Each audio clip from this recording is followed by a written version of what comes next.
Assalamu alaikum dear viewers. نن زموږ ټاپک دی what is language. language څه ته وایي؟ ژبه څه ته وایي؟ definition.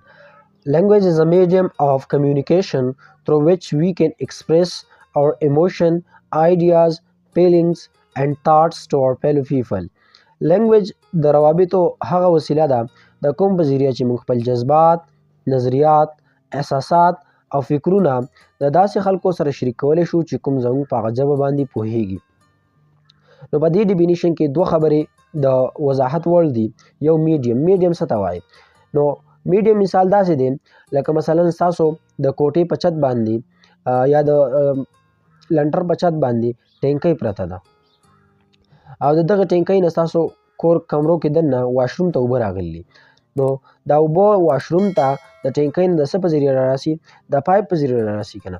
دا پایپ څه شی دی؟ دلته میډیم دی.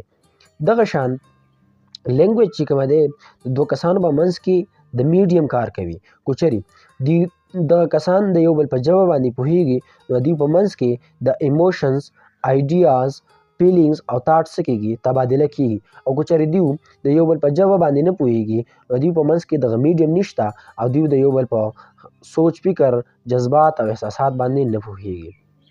یا بل ډیفینیشن موږ د لینګویج داسې کوو چې لینګویج از a system of communication that involve the use of word, symbols and gestures to convey meaning. لینګویج د روابطو هغه نظام دی کوم کې چې شامل دي words, symbols او gestures، لفظونه، علامت یا علامتونه یا نښې او اشارې د مطلب پوهې کولو دپاره، بل ته خپله خبره وړاندې کولو دپاره. د ژبې یو تعریف مونږه د پښتو د ستر کتاب پوهنې کوم چې سحر کوتوزی صاحب لیکلی دی د هغې نه راغستی دی. هغه وایي چې د خیالاتو، افکارو او احساساتو د څرګندولو خوندورې وسیلې ته ژبه وایي.